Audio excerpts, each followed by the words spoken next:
ഇന്നത്തെ എൻ്റെ യാത്ര കൃപാസന മാതാവിനെ കാണാനായിട്ട് ആലപ്പുഴ കലവൂരിലുള്ള കൃപാസനം റിട്രീറ്റ് സെൻറ്ററിലേക്കാണ്. ഞാൻ ബസ് ഇറങ്ങി കലവൂർ ജംഗ്ഷനിൽ നിന്ന് പതുക്കെ നടന്ന് കൃപാസന മാതാവിൻ്റെ തീർത്ഥാടന കേന്ദ്രത്തിൻ്റെ മുൻപിലേക്ക് എത്തിക്കൊണ്ടിരിക്കുകയാണ്.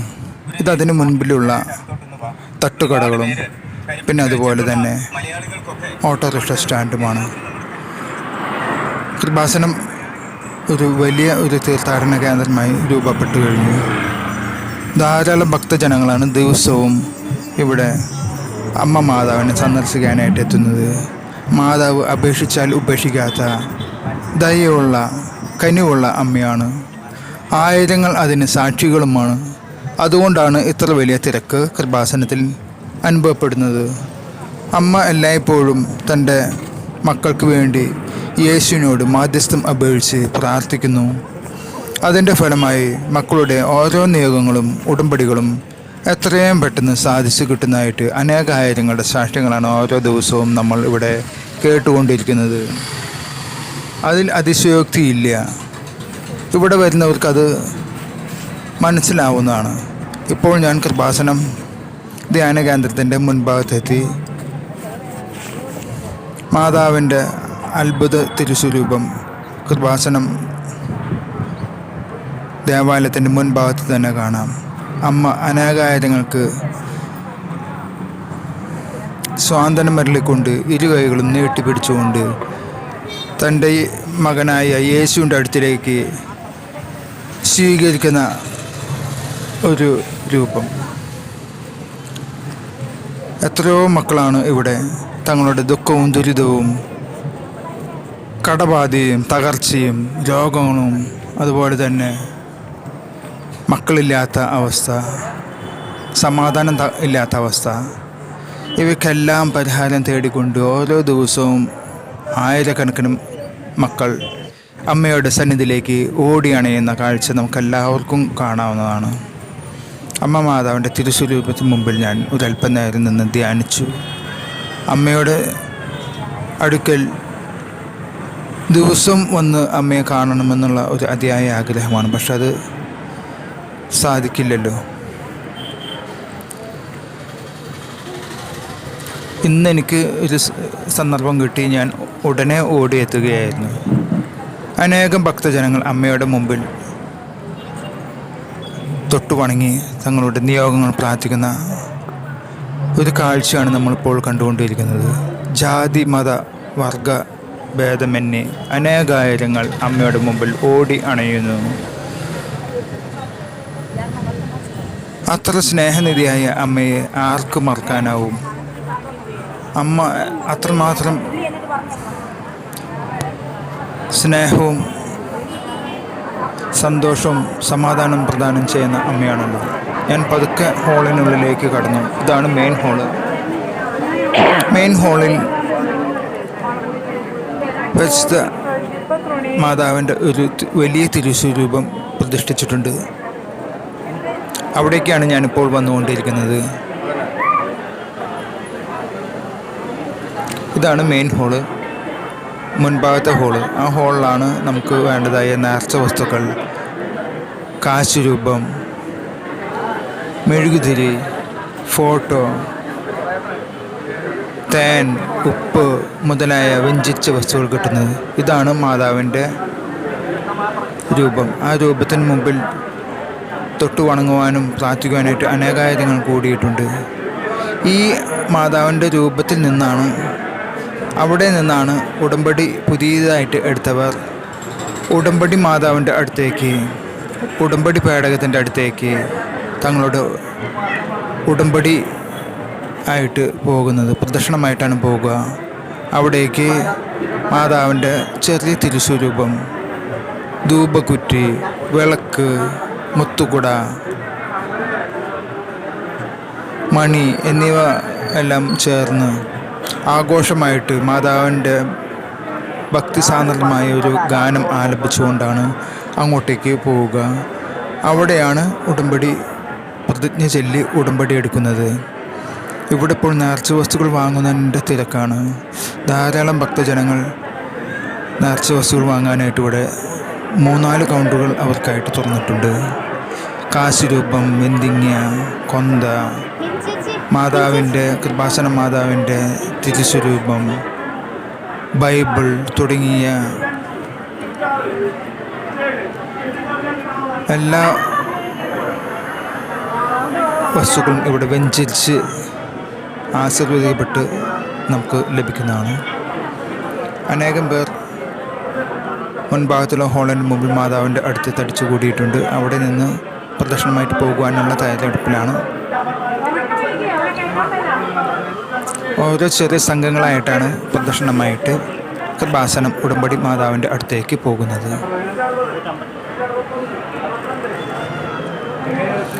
കൃപാസനം ആലപ്പുഴ കലവൂർ എന്ന ഒരു കൊച്ചു ഗ്രാമത്തിലെ മെയിൻ വഴിയുടെ അടുത്ത് തന്നെയാണ് ഈ ധ്യാന കേന്ദ്രം. മുൻപ് ധ്യാന കേന്ദ്രമായി വളർന്നു വന്നെങ്കിൽ ഇന്നിപ്പോൾ അതൊരു തീർത്ഥാടന കേന്ദ്രമായി വളർന്നിരിക്കുകയാണ്. മാതാവ് ഇവിടെ പ്രത്യക്ഷപ്പെടുകയും അച്ഛനെ പ്രത്യക്ഷപ്പെട്ട് തൻ്റെ ദൗത്യം അച്ഛനെ ഏൽപ്പിക്കുകയും ചെയ്തതോടെയാണ് ഈ ധ്യാന കേന്ദ്രം പ്രശസ്ത തീർത്ഥാടന കേന്ദ്രമായി കൃപാസനം മാതാവിൻ്റെ കൃപാസനം ഷൈൻ ആയിട്ട് മാറിയത്. അതിനുശേഷം ഇവിടേക്ക് ഭക്തരുടെ കുത്തൊഴുകാണ്. ജാതി മത ഭേദമന്യേ അനേകായിരങ്ങൾ ഇവിടെ എത്തുന്നു.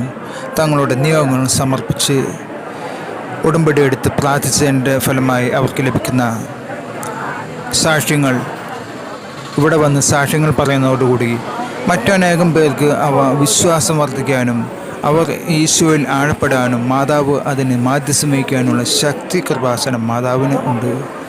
മാതാവ് അത്രമാത്രം ജനങ്ങളുടെ വേദന അറിയുന്ന അമ്മ മാതാവാണ്. നസ്രത്തിൽ തിരുക്കുടുംബം എങ്ങനെയാണ് അമ്മ പരിപാലിച്ചത്, അതുപോലെ തന്നെയാണ് ഓരോ മക്കളെയും പരിപാലിക്കുന്നത്. കാനായിലെ കല്യാണ വിരുന്നിൽ അമ്മ ആ കല്യാണ വിരുന്നിലെ വീട്ടിൽ വീഞ്ഞ് തീർന്നു പോയപ്പോൾ ആദ്യമായി അറിഞ്ഞത് അമ്മയായിരുന്നു. അമ്മ ഉടനെ തൻ്റെ മകനെ വിളിച്ച് അവിടെ വീഞ്ഞ് തീർന്നു പോയ കാര്യം പറയുകയും അങ്ങനെ യേശു ആദ്യമായി തൻ്റെ അത്ഭുതം അവിടെ നടത്തുകയുമായിരുന്നു. 6 കൽഭരണികളിൽ വെള്ളം നിറച്ച് അതിനെ ആശീർവദിച്ച് വിരുന്നുകാർക്ക് കൊടുക്കാൻ പറഞ്ഞു. അത് വളരെ വിശിഷ്ടമായ വീഞ്ഞായി മാറിയിരുന്നു. യേശുവിൻ്റെ അത്ഭുതങ്ങൾ ആരംഭിക്കാനുള്ള സമയമായിട്ടില്ലായിരുന്നു. എന്നിട്ടും അമ്മയുടെ ആവശ്യത്തിന് മുമ്പിൽ യേശുനാഥന് ആ ആവശ്യം നിരസിക്കാൻ കഴിഞ്ഞില്ല. ഉടൻ തന്നെ മകൻ അമ്മയ്ക്ക് വേണ്ടി ആ അത്ഭുതത്തിന് തയ്യാറായി. അതേ ഒരു അവസ്ഥ തന്നെ കൃപാസന മാതാവ് ഇവിടെയും നമുക്ക് നടത്തി തരുന്നത്. അമ്മയ്ക്ക് അറിയാം നമ്മുടെ ആവശ്യങ്ങൾ. ആ ആവശ്യങ്ങൾ അവയുടെ ആവശ്യങ്ങളുടെ തീവ്രത അതിനനുസരിച്ച് അമ്മ നമ്മോട് കരുണ കാട്ടുന്ന അമ്മയാണ്. അതുകൊണ്ട് തന്നെയാണ് ഇവിടെ ഇത്രയധികം ജനങ്ങൾ അമ്മയുടെ മുമ്പിൽ തങ്ങളുടെ വേദനയും ദുരിതവും ദുഃഖവും ഇറക്കി വയ്ക്കുവാനായിട്ട് ഇവിടെ വരുന്നത്. ഈ ഭാഗത്താണ് നമുക്ക് ഉടമ്പടി എടുക്കാനുള്ള കൗണ്ടറുകൾ, ഉടമ്പടി പുതുക്കുവാനായിട്ട്, പിന്നെ അതുപോലെ ഉടമ്പടി പത്രം വാങ്ങാനുള്ള കൗണ്ടറുണ്ട്, പിന്നെ എൻക്വയറി ഓഫീസുണ്ട്.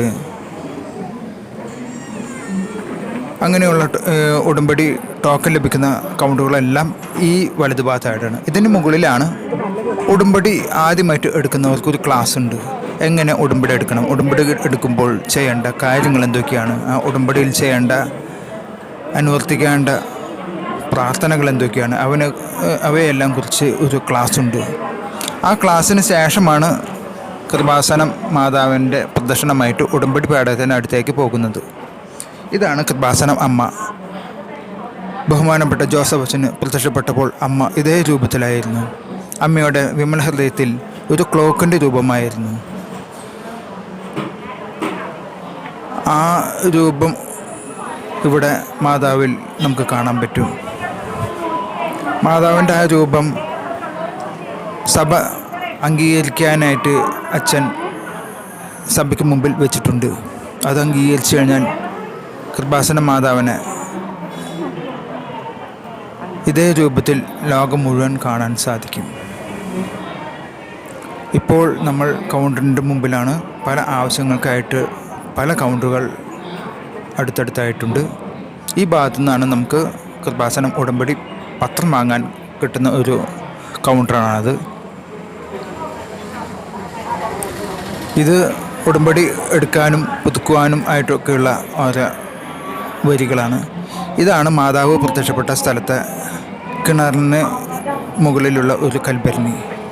മാതാവ് 6 കൽഭരണി നിറയ്ക്കുവാൻ കാനായിലെ കല്യാണ വിരുന്നിൽ പറഞ്ഞപ്പോൾ അതേ രൂപത്തിലുള്ള ഒരു കൽഭരണി ഇവിടെ ഉണ്ടാക്കി വെച്ചിരിക്കണം. അതിന് താഴെ ഒരു കിണറുണ്ട്. ആ കിണറ്റിലെ വെള്ളം ഇപ്പോഴും തീർത്ഥജലമായിട്ട് ഭക്തജനങ്ങൾ കുടിക്കുകയും വീട്ടിലേക്ക് കൊണ്ടുപോവുകയും ചെയ്യുന്നുണ്ട്.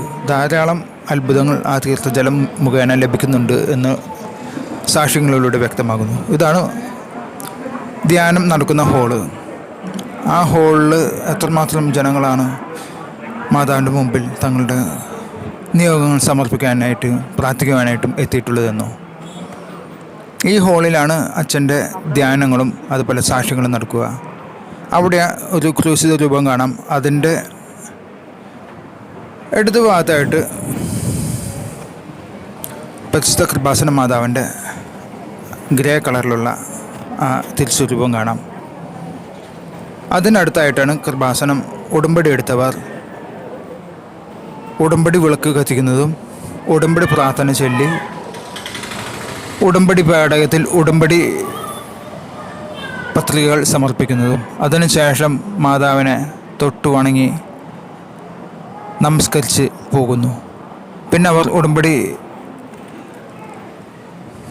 അതേ വണ്ണം നിവർത്തിക്കുകയാണെങ്കിൽ തീർച്ചയായും അമ്മ മാതാവ് യാതൊരു കാല താമസം കൂടാതെ അവർക്ക് ആ സാക്ഷ്യങ്ങൾ സത്യമാക്കി നൽകും.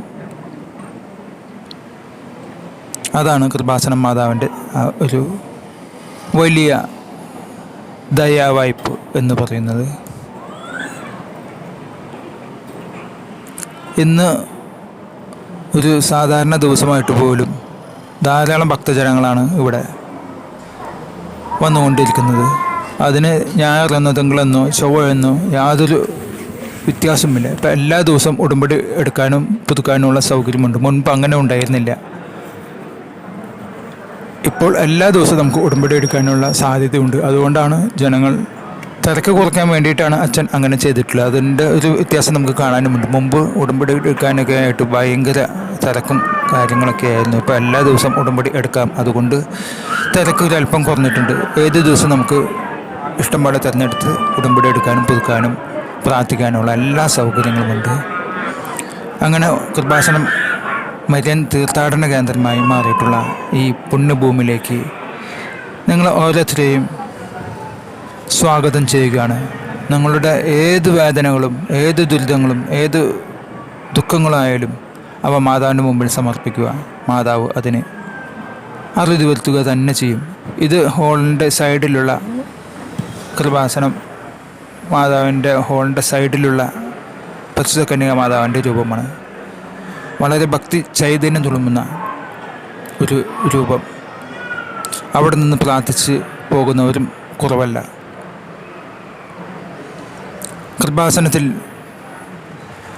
കൃപാസനം എന്ന പുണ്യഭൂമിയിൽ എത്രയോ പതിനായിരക്കണക്കിന് ആൾക്കാർ വന്ന് പോയിട്ടുള്ള ഒരു സ്ഥലമാണ്. എത്രയോ ലോകത്തിൻ്റെ വിവിധ ഭാഗങ്ങളിൽ നിന്ന് പോലും ജനങ്ങൾ ഇവിടെ വന്ന് പ്രാർത്ഥിച്ച് തങ്ങളുടെ സൗഖ്യങ്ങൾ വിടുതലുകൾ വാങ്ങിപ്പോയിട്ടുള്ള ഒരു വലിയ ഒരു സാക്ഷ്യത്തിൻ്റെ ഒരു കൂടാരമാണ് കൃപാസനം. ദേവാലയം ചെറുതാണെങ്കിലും അവിടെ വന്നു പോകുന്ന ജനങ്ങളുടെ ബാഹുല്യം കണക്കിലെടുത്താൽ അത് വലിയൊരു ബ്ലെസ്സിങ് പ്ലേസ് തന്നെയാണ് കൃപാസനം. അതിൽ യാതൊരു സംശയമില്ല. ബഹുമാനപ്പെട്ട ജോസഫ് അച്ഛൻ്റെ നേതൃത്വത്തിൽ അനേകം പേർ ഇതിനു വേണ്ടി അഹോരാത്രം പ്രയത്നിക്കുന്നു. ഓരോ ജനങ്ങൾക്കും അവരുടേതായ കാര്യങ്ങൾ നല്ല പോലെ നിവർത്തിച്ചു കൊടുക്കുന്നതിന് വേണ്ടിയിട്ട്. മറ്റൊരു വീഡിയോയുമായിട്ട് ഞാൻ വീണ്ടും വരുന്നതായിരിക്കും.